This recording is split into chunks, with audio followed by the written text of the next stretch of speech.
Alright, good morning, people. We are starting off with a very interesting and an important chapter called as control and coordination. Okay, so the chapter is pretty interesting because you will be learning about your brain. You will be learning about how different things are being controlled and coordinated from your brain to different parts of the body. Right? So chapter turns out to be very interesting. और लोगों का बहुत सारे लोगों का ये focus होता है, ये डोमेन होता है कि अरे ब्रेन के बारे में पढ़ना है, ब्रेन के बारे में पढ़ना है, right? So this is your chapter. Technically the chapter is interesting but it is a little difficult because you will be learning all together new terms and terminologies, right? Something related to brain, something related to spinal cord, something related to hormones, right? So now when you talk about the previous chapter, we have already done a few things in your class. We'll come back once we are done with this corona crisis. We'll start up with that chapter which was left. For now, we're starting a fresh chapter, right? So let's get started, right? All right. So now the chapter name is control and coordination. We'll have to understand these two terms, right? Definitely they are not the same. Correct? अगर वो same होते तो हम एक ही word use कर लेते. Correct? So definitely they are not the same. There is a thin line difference. Control and coordination. Right? It is just simple layman's English term. Control is to something which your body can control, something which your body's organs can control. For example, if you talk about your brain, is your brain controlling your physical activities? Is your brain controlling your sensory activities? Is your brain controlling your motor skills? Right? So your brain is controlling unit of your body. जैसे computer का CPU होता है, वैसे ही आपका CPU क्या है? Brain. Right? So brain is the controlling unit. Right? So it is controlling the different physical activities of your body. Similarly, there are certain glands. Right? So there are certain glands which are controlling the metabolic activities and also the physical activities. Right? So अब ये glands जो secrete करते हैं, ये glands secrete करने वाले component, glands जो secrete करते हैं वो component को क्या बोलते हैं हम? Hormones. Right? So hormones also control your body. For example, एक हार्मोन है called as growth hormone. अगर ये growth hormone नहीं प्रोड्यूस होगा, will you be able to grow yourself? Technically, will the body grow in height? Right? नहीं होगा. So बोलने का मतलब क्या है? Pituitary or the master gland is controlling the growth of your body. Correct? वैसे ही थायराइड एक इंपॉर्टेंट ग्लैंड है जो तुम्हारे बॉडी की मेटाबॉलिज्म कंट्रोल करता है. मतलब जो भी चीजें आप खाते हो, कंज्यूम करते हो, how much percentage of that particular thing nutrients are used and how much are stored. Right? So ये सब चीजें कौन कंट्रोल करता है? योर थायराइड ग्लैंड के हार्मोन्स. सो बोलने का मतलब ही ये है, there are two major control systems of your body. Okay, coordination word पे आते हैं. There are two major control systems of your body, and that control system is referred to as neural control and chemical control. Neural control and chemical control. Is that right? We'll try to differentiate the points between them. Okay, neural control and chemical control के बारे में first we'll have to focus on neural control. It's a pretty vast topic. Then we'll get into chemical control, जिसमें हम hormones के बारे में पढ़ेंगे. ठीक है बेटा? तो neural control is basically controlled by nerves or neurons. Hormonal control or chemical control is controlled by hormones. ठीक है बेटा? तो hormones are also referred to as your chemical messenger. Is that right? ये पहला पॉइंट था बेटा. दूसरा point हम क्या बात करेंगे? अब न्यूरल कंट्रोल जो है, can I say neural control is short acting. मतलब it is technically the effect of neural control is for a very small duration. For example, ठीक है, फॉर एग्जाम्पल रिफ्लेक्स एक्शन है ना. कोई भी गर्म चीज पे आप हाथ लगाओगे तुरंत आपके हाथ पीछे चले जाते हैं. It's a fraction of second में वो आपकी बॉडी सेंसेशन भी ले रही है, स्टिमुलस भी ले रही है, और आपकी बॉडी तुरंत with in fraction of second motor impulses भी बता रही है. So when you talk about neural control, the activity, the effect is short lived. The effect is short lived. Whereas hormonal control का या फिर केमिकल कंट्रोल की effect क्या है बेटा? Effect is long lasting. सही बात है ना? The effect is long lasting. Growth hormone gradually produce होते your complete body will grow into a particular size, एक limited size. 21 years तक for boys and 18 years तक for girls, your height will increase. Post that, technically there will be no longitudinal growth, but there will be latitudinal growth. इसीलिए most of the fit people also tend to put on weight. ठीक है? They tend to put on weight post after the age of 20, 21, 22. ठीक है बेटा? So effect is short-lived, effect is long-lasting. ठीक है? The effect is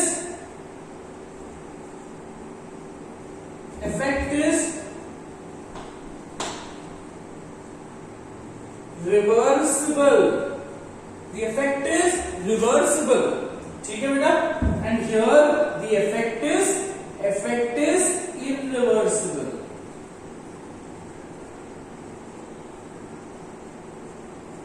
सही बात है. एक बार आपकी बॉडी ग्रो हो गई है फिर छोटी होती है क्या? जनरली नहीं. देखो ये यहाँ पे when we say this particular thing that you don't shrink in size after you attain an age of 21. But then ये जो बात है ना कि आप shrink नहीं करते, ये थोड़ी सी you can consider this as false technically, scientifically, right? Because ये body की tendency है that as you grow older and older, your tissues, your body की जितने भी आपके massive bulk बनाने वाले जो tissues है, the cells start dying, right? इसीलिए झुर्रियां आती हैं, wrinkles आते हैं. So all of these context, right? And bone में भी water content कम हो जाता है, तो the body of the organism shrinks, right? तो इसका मतलब क्या है? इसलिए हम जब देखते हैं कि जो old age individuals होते हैं, right? They appear to be shrunken in size. But ये hormones का effect नहीं है, ये तो cell death की वजह से हो रहा है. Is that right? So technically बोलने का मतलब क्या है यहाँ पे? If the effect is reversible, the effect is irreversible. Is that right बेटा? ठीक है? Next function ले लेते हैं, next point ले लेते हैं. This is target specific. My mistake. This is not dependent on target.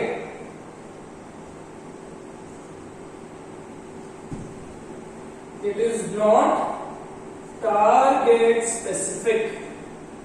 Not target specific. ठीक है? And this is target specific.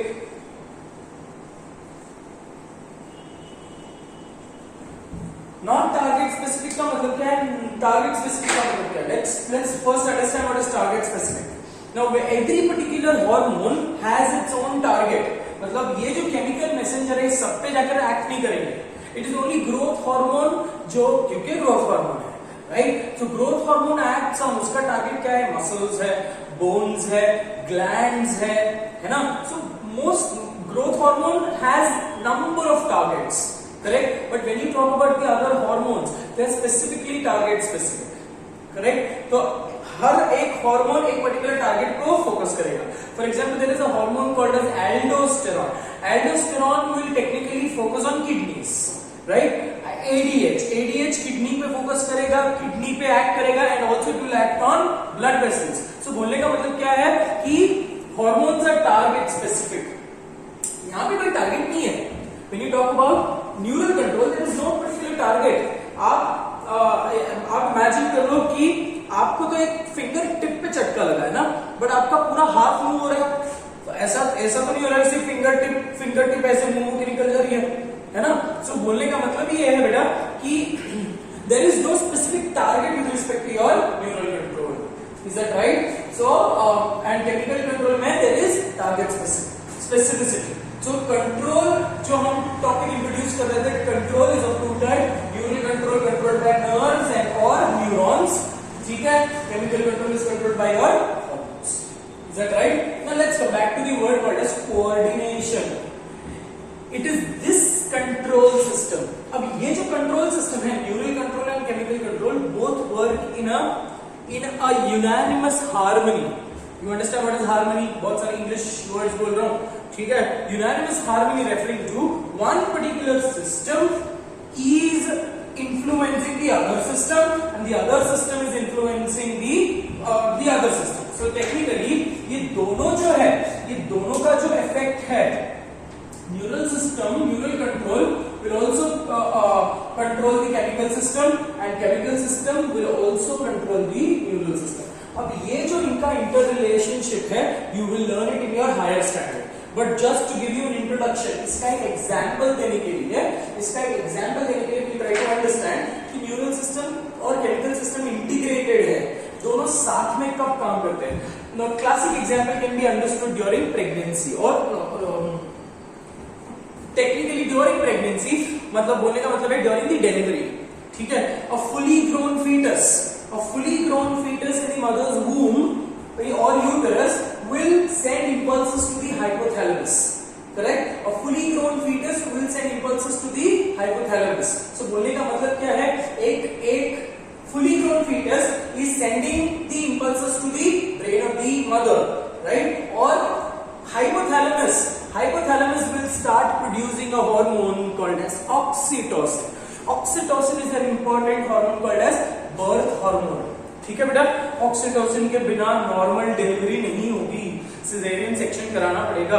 Generally जब मैं हॉस्पिटल्स में बात करता हूँ, जब नॉर्मल डिलीवरी होती है, right, so if the mother is not able to apply lot of pressure by her own self, तो हम मस्कुलर कॉन्ट्रैक्शन को इंक्रीज करने के लिए बाहर से इंजेक्शंस देते हैं. So oxytocin in medical terms is also called as Pitocin.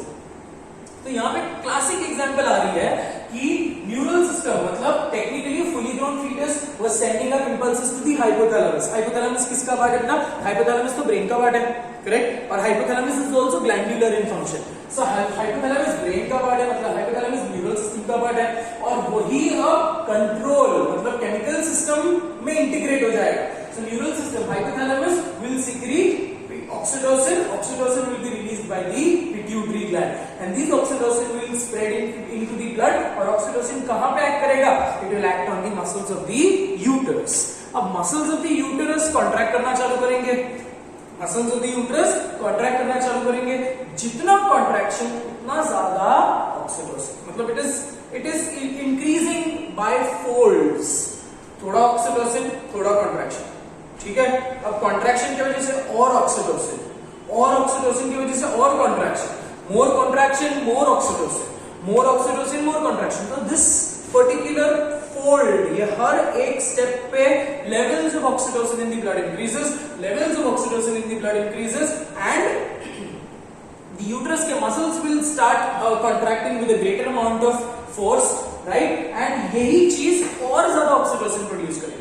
So here it is a classic example of both chemical system and neural system working in harmony. Is that right? So ये classic example है, इसका पूरा detailed explanation आप higher levels में पढ़ोगे, ठीक है बेटा.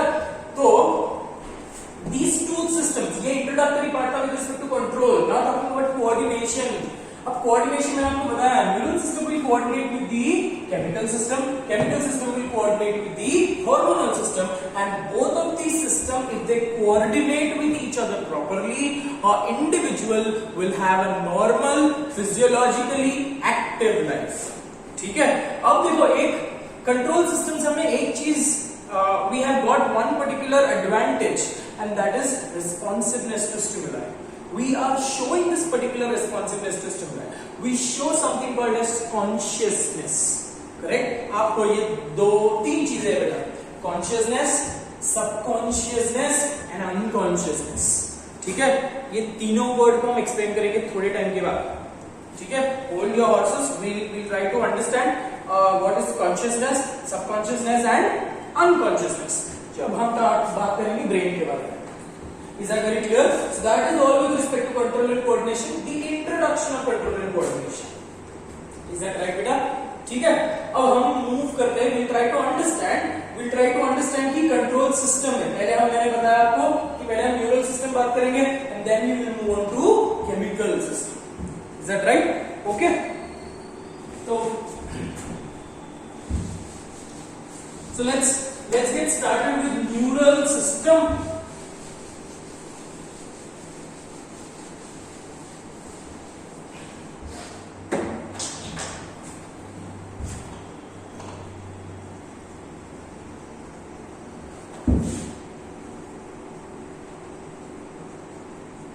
ठीक है बेटा?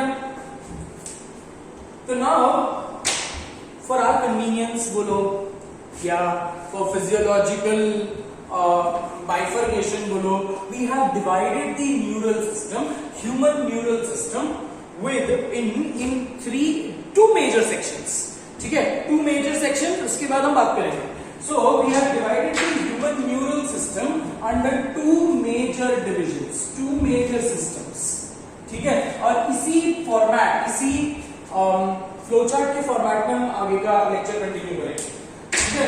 So two major systems, one is called as CNS, that is central nervous or neural system. आप nervous system भी बोल सकते हो, it is not incorrect, it is absolutely okay. ठीक है? वही डिफरेंस क्या है बेटा कि आप 10th स्टैंडर्ड तक नर्वस बोलते हो और 11th में न्यूरल हो जाता है. So doesn't make any particular difference, right? तो पहला पार्ट क्या है बेटा? Central neural system, also called as CNS. The next system is called as peripheral neural system. Peripheral neural system. क्या बताया मैंने? इसी को क्या बोलेंगे हम? क्या हम इसको PNS बोल सकते हैं? बिल्कुल बोल सकते हैं, बोलना ही चाहिए, right? So come back to central nervous system and peripheral nervous system. ठीक है? अब सेंट्रल नर्वस सिस्टम नाम दिया है, central nervous system is that part of the nervous system or neural system which runs in the central axis. Correct? जो आपके body का central axis के तरफ है, that is your central nervous system. ठीक है? And peripheral nervous system is that which reaches the periphery of your body, मतलब which reaches each and every boundary of your body, right? तो अब central nervous system के components क्या है? ठीक है? central nervous system के component है बेटा, central nervous system के component दो important component. कौन से ऐसे component है जो तुम्हारे central axis से पास होती है? और वो component है brain. ठीक है? And the other component is spinal cord. ठीक है? अब ब्रेन, स्पाइनल कॉर्ड, इन सबका मेडिकल टर्म्स है, we talk about that also. For now I am not complicating this particular flowchart. हमको एक पूरा चैप्टर फ्लोचार्ट के फॉर्म में करना है. ठीक है? So better if we are making this particular notes in the flowchart form, it will be easier for you to conceptualise, to memorise things. Is that right? So अभी हम इसको complicate नहीं करते हैं. ठीक है बेटा? इधर इतना लिखते हैं ब्रेन एंड उधर इतना लिखते हैं स्पाइनल. तो सेंट्रल नर्वस सिस्टम में दो पार्ट है, बट पेरिफेरल नर्वस सिस्टम में, पेरिफेरल नर्वस सिस्टम क्या होगा बेटा? वही नर्व्स जो ब्रेन से निकलते हैं, राइट? जो स्पाइनल कॉर्ड से निकलते हैं, and they reach each and every part of your body, each and every tissue of your body where they can function, they can get the sensations, sensory inputs, and they can also supply the motor inputs. ठीक है बेटा? अब peripheral neural system को हमने और दो category में divide किया. पेरिफेरल नर्वस सिस्टम को दो कैटेगरी में डिवाइड किया बेटा, समथिंग कॉल्ड एज, पहला कैटेगरी क्या है? Somatic neural system. Somatic neural system, SNS. ठीक है? और दूसरा है बेटा जिसको बोलते हैं हम autonomic nervous system. Autonomic nervous system or neural system, जिसको हम बोलेंगे ANS.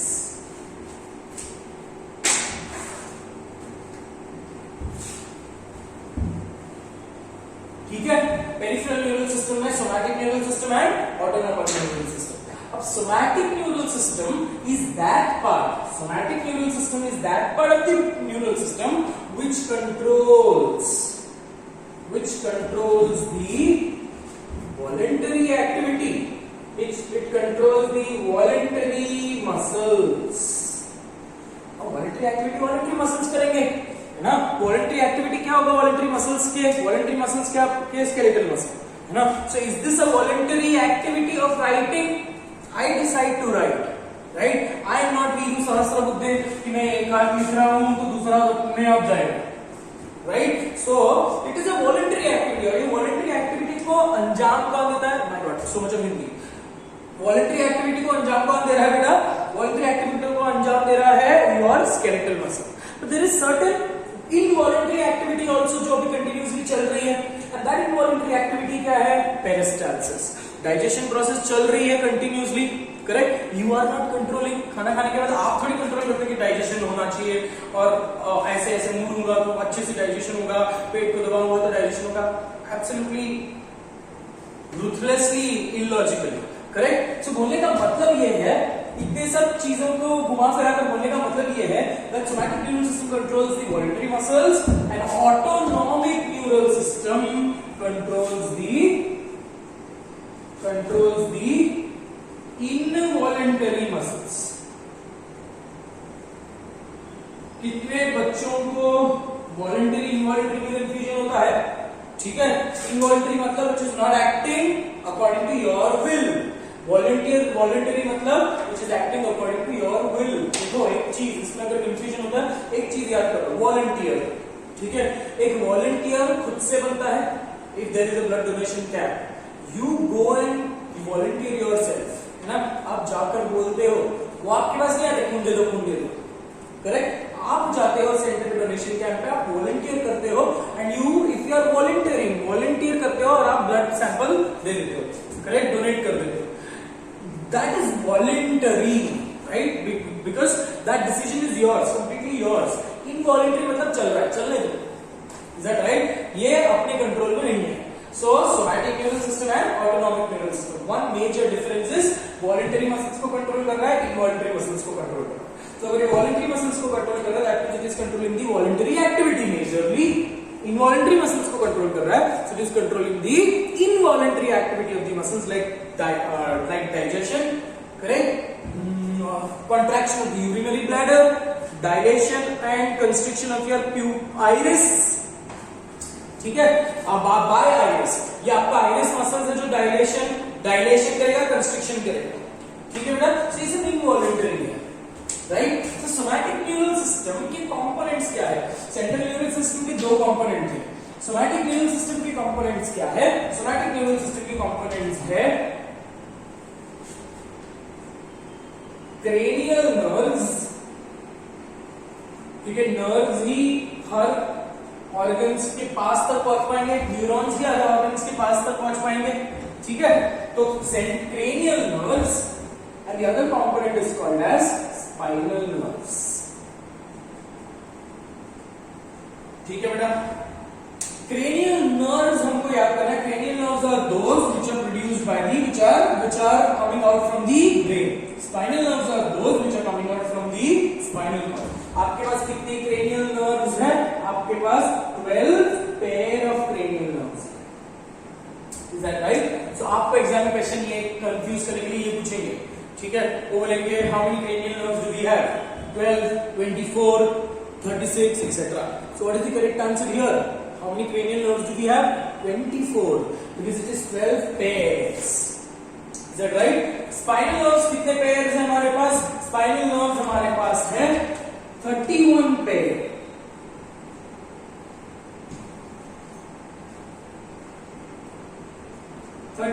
pairs. अब ये 31 पेयर को भी हमने डिवाइड किया है. ठीक है? ये 31 पेयर को भी हमने डिवाइड किया है as cervical 7, my mistake, cervical 8, thoracic 12, lumbar 5, sacral 5,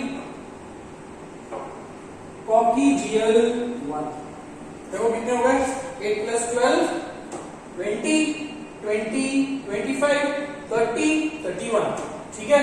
वापस बता रहा हूं, स्पाइनल नर्व्स कितने हैं? सर्वाइकल 8, मतलब आपके सर्वाइकल रीजन आपके नेक रीजन से निकलने वाले नर्व्स कितने बेटा? आपके नेक रीजन से निकलने वाले 12 पेयर ऑफ नर्व्स है। Sorry my mistake, 8 pair of nerves है। यहाँ से 8, यहाँ से 8, ठीक है। थोरैसिक मतलब आपके चेस्ट रीजन से निकलने वाले कितने नर्व्स हैं? थोरैसिक रीजन से निकलने वाले 12 नर्व्स हैं, ठीक है। लंबार लोअर बैक से कितने निकल रहे हैं? 5 pair. And sacral hip region से कितना निकल रहा है? 5 pair. And coccygeal is the tail region से निकलने वाला only 1 pair. Very clearly understood बेटा, ठीक है। तो आपका ये हो गया सोमैटिक न्यूरल सिस्टम। अब बात करते हैं ऑटोनॉमिक न्यूरल सिस्टम के बारे में। सो ऑटोनॉमिक न्यूरल सिस्टम जो है, autonomic neural system is again made up of sympathetic nerves, sympathetic nerves, और ये बनाया हुआ है एज पैरासिम्पैथेटिक नर्व्स।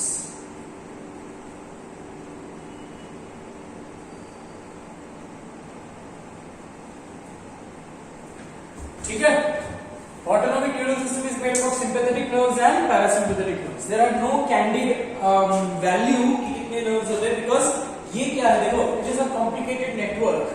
ब्रेन है, स्पाइनल कॉर्ड है, ब्रेन में से कुछ नर्व्स निकल रहे हैं, स्पाइनल कॉर्ड में से कुछ नर्व्स निकल रहे हैं।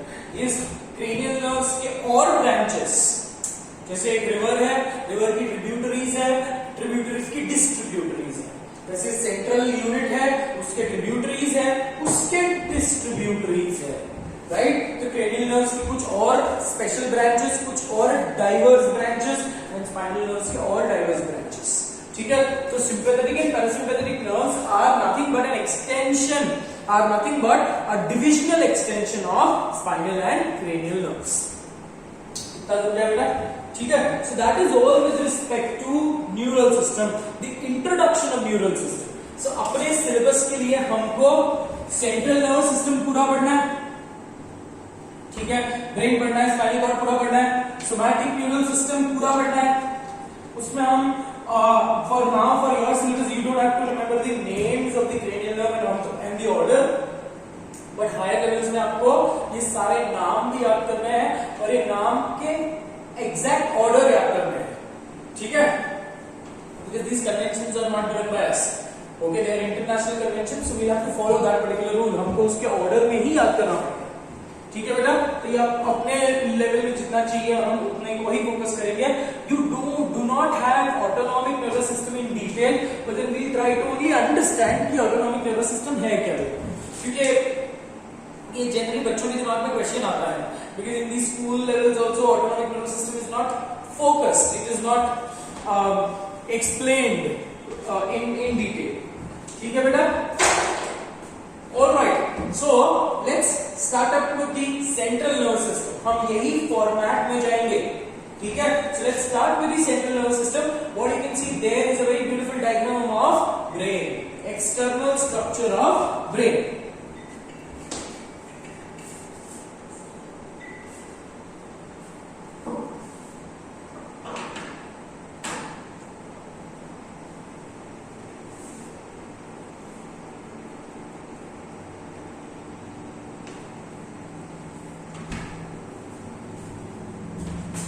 Okay.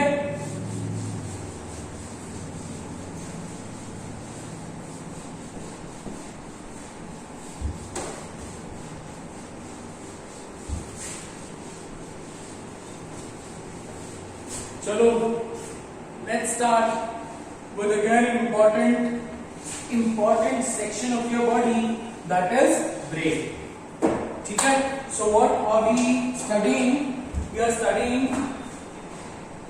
studying CNS. CNS का हम पहला कंपोनेंट बात करेंगे. The first component of CNS is brain.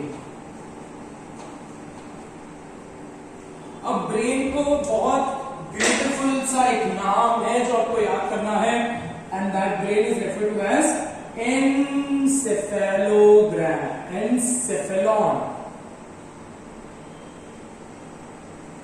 ठीक है, brain is also referred to as encephalon. So what you can see here is a diagram. अब ये लेबल हम साथ में करेंगे, ठीक है. लेबल आपको ये सब डायग्राम्स मिल जाएंगे आपके नोट्स में, so you can copy that down और you can pause the video, draw the diagram and then you can label it, so that becomes an exercise for you. Alright, So I've deliberately given this particular numbers. Okay, so आप क्या कर सकते हो, आप video को pause कर सकते हो and you can memorize things and you can take it as an exercise on your own self. ठीक है, after every particular section I will also mark and write down a few questions with respect to your exam point of view. ठीक है, क्योंकि ये आपको school syllabus के लिए भी पढ़ना है. ठीक है, so not for today's lecture but from the next lecture I will make sure that I at least post 10 questions with respect to, because weekly one lecture आपके पास होंगे, so आप 10 क्वेश्चन हर हफ्ते बना सकते हो. ठीक है, 10 क्वेश्चन आपको सॉल्व करना है. Again guys, one important disclaimer which I want to tell you, please take the assignments very seriously, right? Don't think that teacher is not sitting on the head of teacher is not sitting on your head and he is not behind you to see check the homework, so don't take it leniently बेटा. ठीक है, अभी ये it is not the need of the time, it is अभी ये moment ऐसा है कि आपको थोड़ा सा मैच्योरली बिहेव करना है. I understand that you are still kids, but then जो जरूरत से पहले मैच्योर होता है वो जरूरत से पहले सक्सेस को पहुंचता है. See again, I don't want to bore you guys with all sort of philosophies, but then वही है कि spend time with your parents, spend time happily and spend time studying with them. ठीक है, because this is the only thing which will help you to shape your success. Come back. Brain, ठीक है, one of the most important and very complicated structure. हम ऐसे मानते हैं बेटा, बहुत सारी चीजें मैंने आपको क्लास में बताई है, हम ऐसे मानते हैं that brain is only 20% understood. ठीक है, एक इतना कॉम्प्लिकेटेड स्ट्रक्चर है, इतना मिस्टीरियस स्ट्रक्चर है, दैट मिस्टीरियस ऑर्गन है, that we are still trying to discover a lot of things, right? There are so many new neural diseases, psychotic diseases which are been identified. एक बहुत ही beautiful सा not beautiful technically, it is a wrong adjective which I used. एक weird type का एक disease है which is called as schizophrenia. ठीक है, तो schizophrenia is a disease जहां पे आपको hallucinations होते हैं. You understand what is hallucination? Hallucination is Hindi में बोलूं तो वहम, भ्रम, राइट? मतलब technically to see something which is actually not present, right? एक veteran actress थी, veteran actress Parveen Babi suffered from this particular condition. There are several known personalities जिसको ये disease हुआ है. And schizophrenia is purely the gimmick of the brain. यहाँ पे brain tissues को damage नहीं हो रही है बेटा, ठीक है? आपके brain tissues damage नहीं हो रहे, but आपकी जो behavior है, आपकी thought process है, आपकी thinking ability है, that is somewhere down the line shifted, changed. You are extremely conscious. अच्छा, अब आ गया ये word conscious. मैंने आपको क्या कहा कि स्किज़ोफ्रेनिया में बहुत ज्यादा कॉन्शियस होते हो. अब बहुत ज्यादा कॉन्शियस हो तो आप एक जगह पे फोकस नहीं कर पाओगे, राइट? कॉन्स्टेंटली आपका ध्यान इधर उधर रहेगा. अगर आपका ध्यान इधर उधर रहेगा तो you tend to be very restless. You are not calm, you are not compose, you are very restless, right? You can not focus on one particular activity, right? So अब बात करते हैं तीन major thing called as consciousness, subconsciousness and unconsciousness. ठीक है, so when your brain is active, when we say your brain is active, you are at the state of consciousness. For example, I am taking up a video lecture now, right? I am conscious, that is why I am able to speak those words which I am thinking, right? So conscious हूँ, मेरा brain consciously act कर रहा है, it is snatching up, it is grabbing information from my pre-memory, it is grabbing information from the already placed memory and it is giving out, or it is converting it into words जो आपको सुनाई दे रहा है. So I am conscious completely, right? जब मैं conscious हूँ, मेरा brain बहुत hyper active है.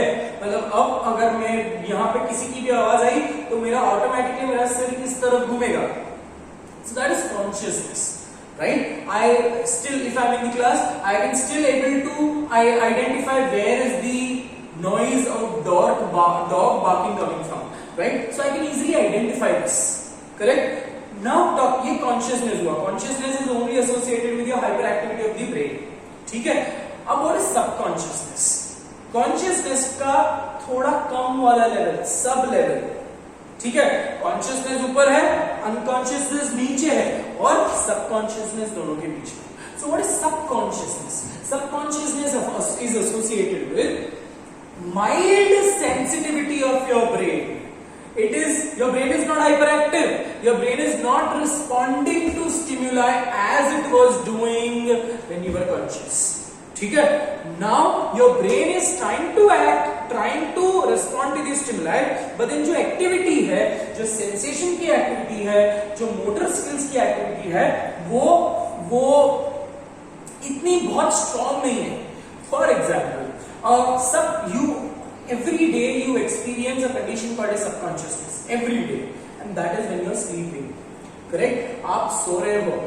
Are you brain dead when you are sleeping? No, right? Technically, अगर आप brain dead हो तो आपकी body काम ही नहीं कर पाएगी. आपको सपने आते हैं, you dream, है ना? A lot of people they speak when they sleep. A lot of people have sleepwalking. A lot of people they abuse when they are speaking. A lot of people do various activities when they sleep, right? So sleeping is that condition when your brain is not very active. Why do we say that sleep is important? Because आपका brain एक इतना strong machine है, right? Continuously रोज सुबह से लेकर शाम तक वो काम कर रहा है. क्या इस मशीन को शांत करने की जरूरत है? क्या इस ब्रेन को सर्विसिंग की रिक्वायरमेंट है? क्या इस मशीन को सर्विसिंग की रिक्वायरमेंट है? बिल्कुल रिक्वायरमेंट है. That is why we sleep. What will happen if you don't sleep for 1 day, 2 day, 3 day? You will not be able to, your output with respect to your brain will be comparatively decreased. आप एक चीज पे concentrate नहीं कर पाओगे. आपकी कोई भी activity होगी, आपकी कोई भी motor skills होगी, that will not be associatively good. Correct? So बोलने का मतलब ये है कि subconscious level में your brain is not very active, but it is not inactive. आपकी ब्रेन रिस्पॉन्ड कर रही है बट बहुत ज्यादा नहीं कर पा रही है. Is that very clear? So when you talk about sleep condition में आपकी ब्रेन हाइपर एक्टिव नहीं है, आपकी ब्रेन थोड़ी सी कम एक्टिव होती है. इज दैट वेरी क्लियर बेटा? ठीक है. एंड इसीलिए आप ड्रीम करते हो. अब एक ब्यूटीफुल कॉन्सेप्ट है called as, a lot of people have this particular concept called as coma. ठीक है. ये कोमा के बारे में हमने सुना है. कोमा क्या है? Basically it's a long sleep. It is a continuously long extended sleep. मतलब आप इमेजिन कर लो कि आप डेली 7 to 8 hours सोते हो. अगर आप कंटिन्यूअसली सोते रहे for months, that condition is called as coma. So technically the person's brain is not highly active, but then it is minimized. The activity is minimized, right? So brain बहुत strongly respond नहीं कर पाएगा to the external stimulus, but internally there are nerve connections, there are nerve impulses which are being transported from one neuron to another. इसलिए आपको dreams आते हैं. There is a disease called as foreign accent syndrome. ठीक है. A lot of people experience this condition. जब वो coma से उठ के आते हैं, they tend to speak a different type of language in a different type of accent. मतलब ये हम इसका एक बेसिक फंडामेंटल ये क्या होगा, स्टेटमेंट क्या होगा कि when you were subconscious, जो ब्रेन को काम करना है वो काम नहीं कर पा रहा था.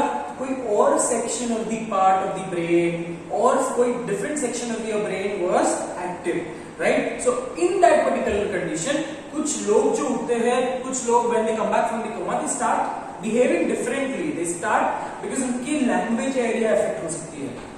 सो दैट इज सबकॉन्शियस.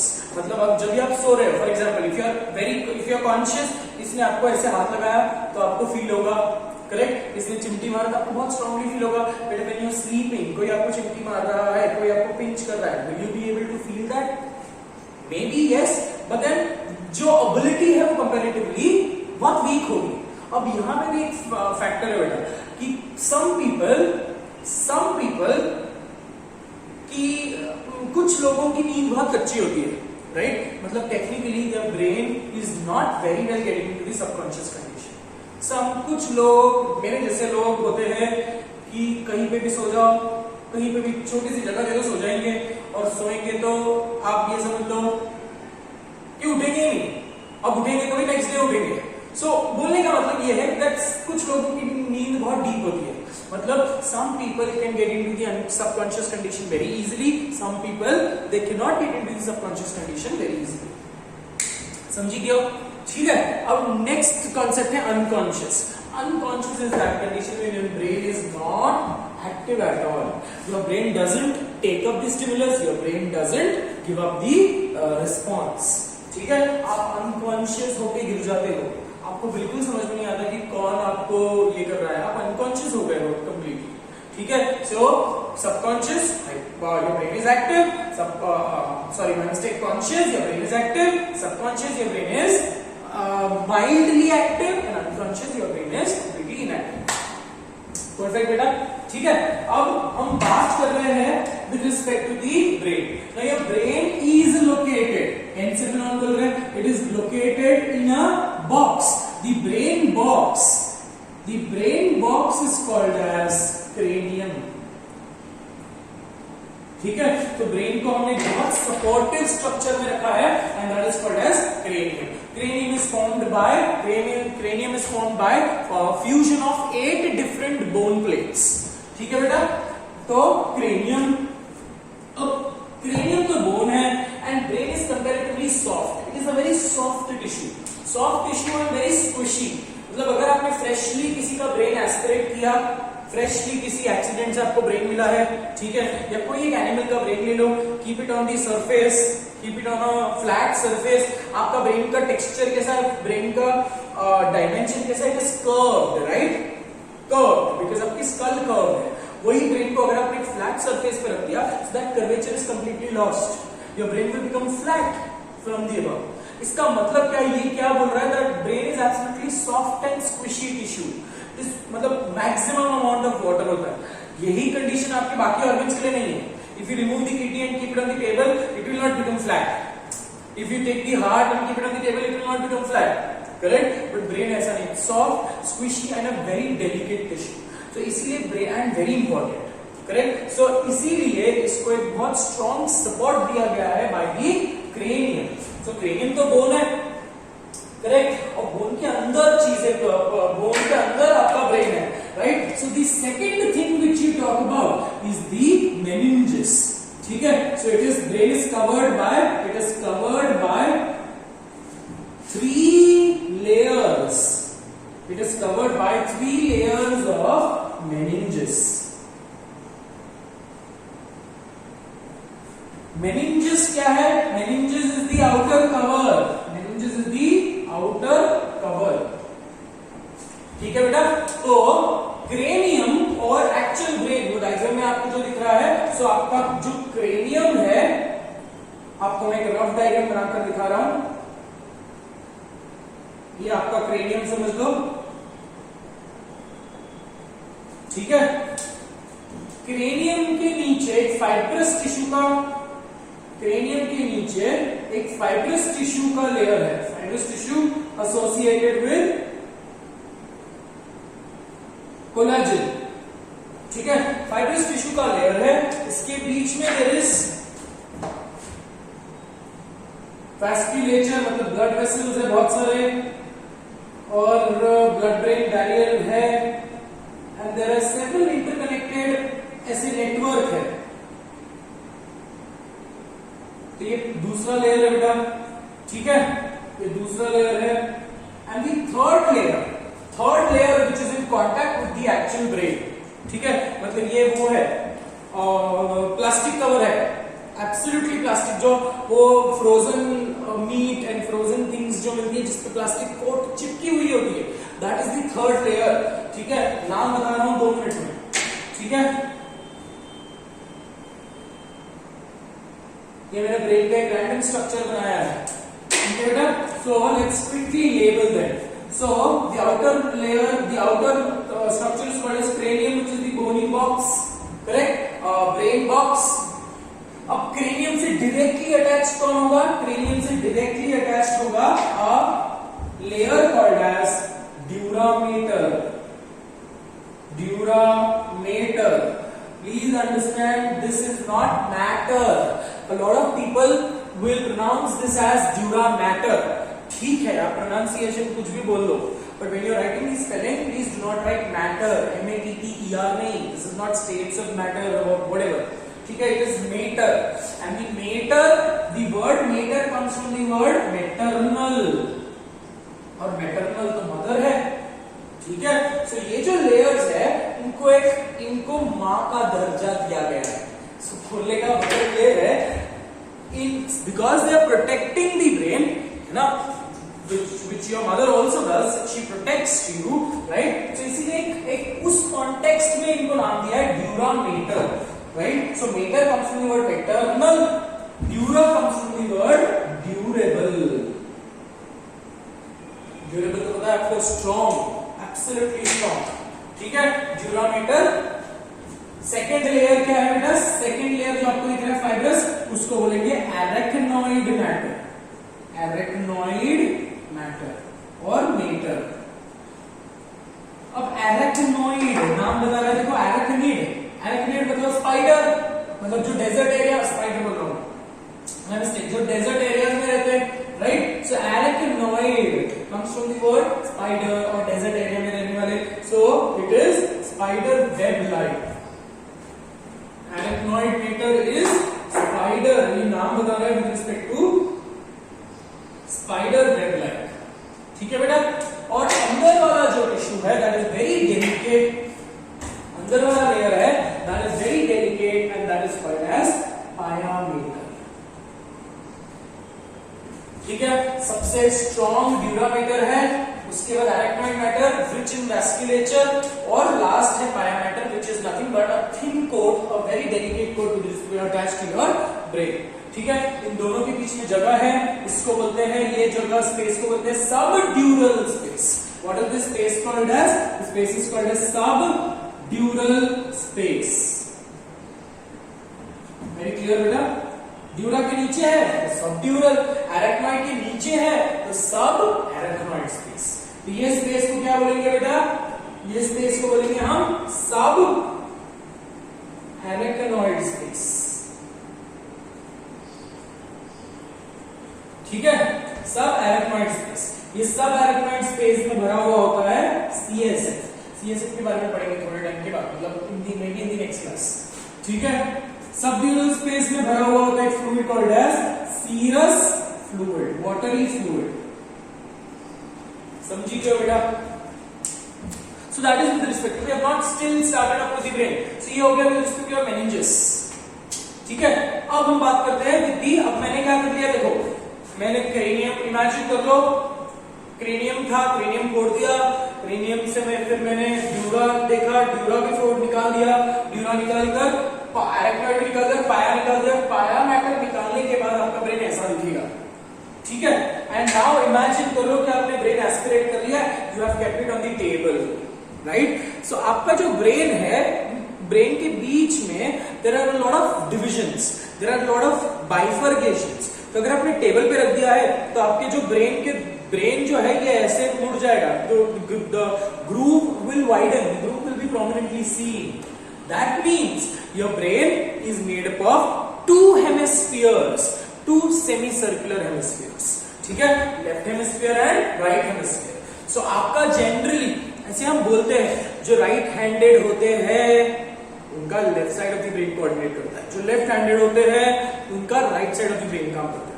तो generally if you talk about the population, your brain is made up of two cerebral hemispheres, out of which generally the left hemisphere is larger, because left hemisphere major part को control करता है ना. ये generally tendency है बेटा. अगर आप अभी आपके बॉडी को भी एक स्पीड नोटिस करोगे तो आपका राइट हैंड में जितना स्ट्रेंथ है उतना लेफ्ट हैंड में नहीं होगा. This is only for righties. ठीक है, आपके राइट हैंड में जितने मस्कुलर ग्रोथ होंगी उतना लेफ्ट हैंड में नहीं होगा. Is it very clear? So that is all with respect to the activity. आपका left side of the brain is comparatively larger than the right side. Is that very clear? So brain is divided, brain is separated, और brain has two cerebral hemispheres. ठीक है, अब हम तीन part में पढ़ेंगे brain को, that is forebrain, midbrain and hindbrain. Forebrain, midbrain and hindbrain. ठीक है, अब focus of information is only my forebrain, mid brain and hind brain. ठीक है, नेक्स्ट क्लास में मैं आपको इसका फ्लो चार्ट दे दूंगा, forebrain, mid brain and hind brain. Now since we have drawn the diagram, let's quickly understand कि सिर्फ cerebrum की बात करेंगे. The largest part of the brain is called as cerebrum. ठीक है, largest part of the brain is called as cerebrum. अब cerebrum जो है वो भी 4 लोब्स में डिवाइडेड है. एक सेरिब्रल हेमिस्फीयर, दूसरा cerebral hemisphere. Both of them are joined by a longitudinal commissure. ये जो बीच का सेंट्रल सर्कस है, बीच का डिप्रेशन है, उसको बोलते हैं लॉन्जिट्यूडनल कमीशन, जो यहां से लेकर ऐसे जाता है. ठीक है, लॉन्जिट्यूडनल कमीशन. ठीक है, अब एक सेरिब्रल हेमिस्फीयर को ले लेते हैं. एक सेरिब्रल हेमिस्फीयर को अगर आपने रख दिया तो that will also break down into 4 different lobes. अब इसको याद करने के लिए एक कोड है एफपॉट. ठीक है, सो ये cerebrum is divided under 4 different lobes. तो उसको आप याद करोगे FPOT. F for frontal, parietal, occipital and temporal. 4 lobes बोले मैंने. फ्रंटल इमेजिन करो कि ये ब्रेन है. Frontal, parietal, occipital and temporal, FPOT. ठीक है बेटा, तो चलो लेबल कर लेते हैं. तो ये आपको सेरिब्रम दिख रहा है बड़ा सा. ठीक है, तो पहले तो लेबल करते हैं कि क्या है. Let's quickly try to understand that this is cerebral cortex. ठीक है, अब जो आपको पहला नंबर दिख रहा है lobes, 4 lobes and that is frontal lobe. ठीक है, दूसरा लोब क्या था बेटा हमारा, पैराइटल लोब. तीसरा क्या है, occipital lobe. You can also call it as occipital. And the last one is temporal lobe. ठीक है बेटा,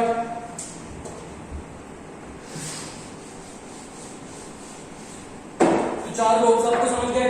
ठीक है, अब फ्रंटल लोब जो है बेटा, frontal lobe is majorly associated with motor skills. Majorly associated with motor skills like judgment, creativity, innovation, aptitude, logic, problem solving ability,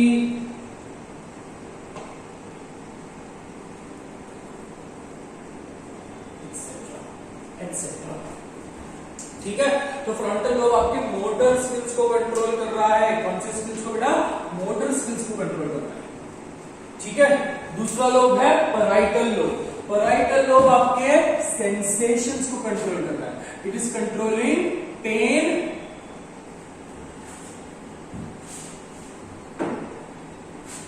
controls sensory skills. Sensory skills like pain, pressure, touch. ठीक है, pen, pressure, touch. ठीक है बेटा, और एक चीज ये control कर रहा है, that it is also controlling speech. I mistake, it is not controlling speech, it is controlling language comprehension, touch and gustation. Gustation associated with tongue, taste. ठीक है, दो टी है बेटा. ठीक है, आपकी बॉडी के कितने सेंसेस हैं, 5 मेजर सेंसेस हैं, 5 different senses, and those senses are skin, then your eyes, that is touch, vision, audition, touch, vision, audition. उसके बाद smell and taste, that is olfaction and gustation. ये 5 आपके सेंसेस हैं. ये 5 सेंट्रल सेंसेस अलग अलग जगह पे एसोसिएटेड है. So first senses motor skill is frontal lobe is only purely motor. बाकी के जो 5 सेंसेस है वो डिवाइडेड है under parietal, occipital and temporal lobe. ठीक है, तो पैराइटल लोब दो सेंसेशन को कंट्रोल कर रहा है. एक है टच और एक है tongue, that is taste. Occipital lobe आपका विजन कंट्रोल करता है बेटा। ऑसिपिटल लोब क्या कंट्रोल करेगा? आपका विजन, उसमें विजन एरियाज है। And temporal lobe is associated with temporal lobe is associated with audition, उसके बाद ऑल्फैक्शन, बताना मेरे को अगर 5 के 5 हो गए तो। ठीक है, क्या बचा है फिर? ऑडिशन हो गया, ऑल्फैक्शन हो गया, विजन हो गया। ठीक है, विजन हो गया, ऑडिशन हो गया, ऑल्फैक्शन हो गया, बचा क्या आपके पास? टच हो गया और टंग हो गया। So all the 5 senses are taken care of. Is that right? Apart from this temporal lobe आपके ये 2 मेजर सेंसेशंस को कंट्रोल करता है। Is that right? So 5 different senses are taken care of by different type of lobes. उसके areas है, interpretation areas है। So ये हो गया with respect to my lobes। ठीक है, और अगर आप ब्रेन की स्ट्रक्चर देखोगे तो ब्रेन में ऐसे elevations and depressions है, right? So the elevations are called as gyri। ठीक है, the depressions are called as sulci। Let me put up in a different color, gyri and sulci। gyri क्या है? Elevation. sulci क्या है? Depressions. ठीक है, मतलब हम बोलते हैं gyri एंड sulci जितना ज्यादा होगा उतना ज्यादा इंटेलिजेंस होगा। अब gyri sulci का काम क्या? काम it is increasing the surface area. आपकी क्रेनियम में बहुत ज्यादा ब्रेन टिश्यू भरने के लिए किया ना, मतलब टेक्निकली आपके ब्रेन बॉक्स के अंदर ब्रेन इस ओंगुम भर लेगा। ठीक है, मतलब बोलने का मतलब it is absolutely super coiled होकर वो बैठा है। मतलब बोलने का मतलब ये जितना ज्यादा gyri sulci है उतना ज्यादा ब्रेन टिश्यू, जितना ज्यादा ब्रेन टिश्यू उतना ज्यादा आपकी इंटेलिजेंस क्वोशिएंट, IQ। ठीक है बेटा, तो एलिवेशंस gyri, डिप्रेशंस sulci। ठीक है, अब ये लोब्स को जो डिवाइड कर रहे हैं, उसके नाम है, सल्कस के नाम है। तो इस फ्रंटल और पैराइटल को डिवाइड करने वाले, फ्रंटल एंड पैराइटल को डिवाइड करने की not label it here, I will put it here. Okay, तो स्टार 1, स्टार 2, स्टार 3। ठीक है, अब चलो इसको लेबल करते हैं। यहां पे लेबल कर रहा हूं क्योंकि otherwise diagram will become complicated. ठीक है, और ये जो स्टार मार्क किया है ये ज्यादा इंपॉर्टेंट नहीं है तुम्हारे सिलेबस के हिसाब से, is not very important, so you can put it here. तो स्टार 1 क्या है बेटा? जो पैराइटल और टेम्पोरल, फ्रंटल और पैराइटल को डिवाइड कर रहा है, that is called as central sulcus. ठीक है, उसके बाद पैराइटल और ऑसिपिटल को कंट्रोल करने वाला पैराइटो ऑसिपिटल सल्कस। और तीसरा क्या है? स्टार टी क्या है? Lateral sulcus. ठीक है, तो ये पार्ट थे जितने भी हमने लेबल किए, that part was with respect to your cerebrum. ठीक है, फ्लो चार्ट अगले क्लास में जो बाकी के 3 एरोज है उसको लिख लेते हैं। ठीक है, ये जो पार्ट है जो बाहर दिख रहा है that is the part of your hind brain. ठीक है, तो हाइंड ब्रेन में ये आता है आपका सेरिबेलम, छोटा मेंदू, cerebellum, then you have medulla oblongata, and the last part is pons varoli। ठीक है, तो अभी के लिए सिर्फ डायग्राम लेबल कर लो। ठीक है, अब इसके बारे में नेक्स्ट क्लास में आपको असाइनमेंट दूंगा। ठीक है, and please make sure that you solve it with respect to on your own interest and ask your parents to check it. ठीक है, so keep yourself busy and occupied with your studies, otherwise जैसे ही lockdown खत्म हो जाएगा वापस आप आओगे, studies will turn out to be boring, studies will turn out to be like a burden, right? Because body used to हो गई है लेथार्जिक, बॉडी यूज्ड टू हो गई है ऐसे सोफा पे पड़े रहने की और मोबाइल यूज करने की। ठीक है, तो अचानक से जब your body will not be able to acclimatize, right? So इसीलिए body को आदत डाल लो थोड़ा थोड़ा पढ़ने की. Very clear? Let's not get into philosophy once again. So that is with respect to the entire section and introduction of your chapter called as control and coordination. Is that very clear? So in the next class, we'll quickly recap the entire lecture and then we'll move on to the next section of the chapter. Okay? Till then, take care of yourself, stay home, keep studying, okay? Take care of your family and have a good time. Take care of yourself, Baba. All right.